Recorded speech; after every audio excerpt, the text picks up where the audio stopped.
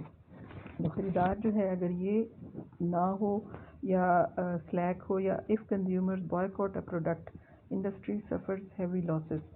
تو انڈسٹری جو ہے وہ بھی ختم ہو جاتی ہے. تو اس طرح سے جو ہے یہ تین کی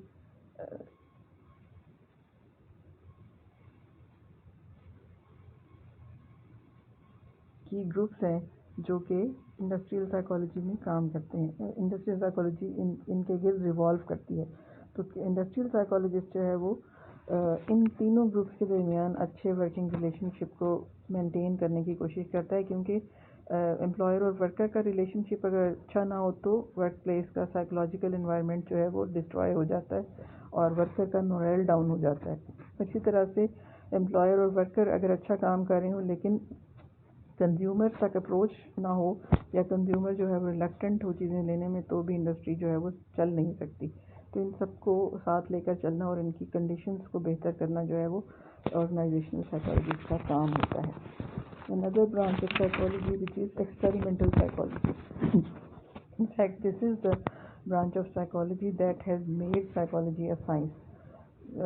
Previously, psychology was a part of philosophy, and the psychologists used to do armchair thinking.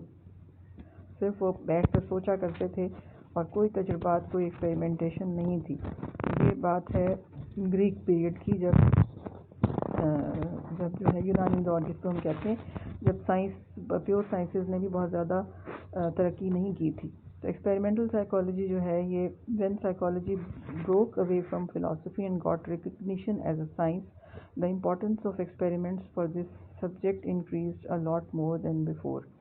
تو جب اس نے فلاسفی سے علیحدہ ہو گئی سائیکالوجی, تو اب جو ہے وہ پہلے سے کہیں زیادہ ایکسپیریمنٹیشن کی ضرورت ہونے لگی.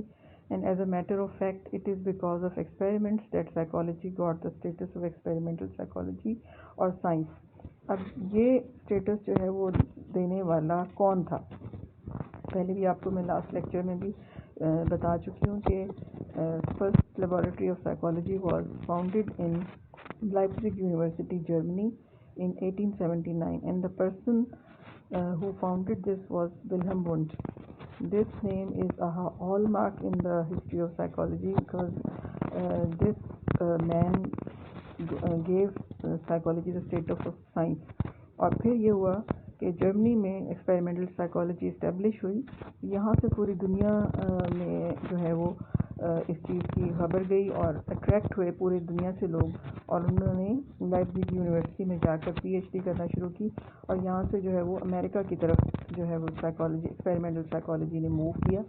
اور وہاں سے, اور جو لائپزگ یونیورسٹی تھی وہاں پر جو ہے وہ ولہم وونٹ نے ہیومن اور اینیمل سبجیکٹس کے اوپر ایکسپیریمنٹس کیے. تو اس طرح سے یہ جو ہے یہ ایک آغاز تھا نفسیات کو سائنس کی طرف لے جانے کے لیے. Today there is no developed country that does not have sophisticated labs. In these labs, the individual's mental processes and behavior are studied with utmost objectivity. تو آج پاکستان سمیت دنیا بھر میں بہت ہائیلی اکوپڈ اور سوفسٹیکیٹڈ لیبز ہیں, اور یونیورسٹیز میں بھی ہیں جہاں پر بہت اچھے اپریٹس کے ذریعے ہیومن اور اینیمل سبجیکٹس جو ہیں ان پر ایکسپیریمنٹس ہوتے ہیں. ان کے مینٹل پروسیسز تو ہیومن بینگس کے ہی بہرحال پتہ لگ سکتے ہیں, اینیمل جو ہیں وہ تو بیان نہیں کر سکتے, لیکن یہ کہ ان کے بیہیویئر سے ہم کچھ نہ کچھ حد تک ان کی مینٹل پروسیسز تک پہنچ سکتے ہیں. اور آبجیکٹیوٹی جیسے سائنس کی کیریکٹرسٹک ہے وہ مینٹین کی جاتی ہے. Apart from human beings, animals are also the subjects of experiments, the mouse, cat, dog, monkey, pigeon, etc. جو بھی پیٹس ہوتے ہیں جو ہیومن بینگس کے ساتھ فیملیئر ہوتے ہیں ان کو ان ایکسپیریمنٹس میں ہم یوز کر سکتے ہیں. تو ایکسپیریمنٹل سائیکالوجی جو ہے وہ ہے ویسے بڑی پرانی برانچ, 1879 دیکھیں کہ 2 سینچریز پہلے کی بات ہے, لیکن یہ کہ یہ کیونکہ بیسس جس نے دی تھی سائنس کی سائیکالوجی کو, اس لیے اس کو ہم ضرور ڈسکس کرتے ہیں. The other branch is environmental psychology. Environmental psychology جو ہے یہ it is the environmental psychology, the individual is studied with reference to his environment. This branch of psychology looks into how the individual's behavior and mental processes are influenced by his general environment.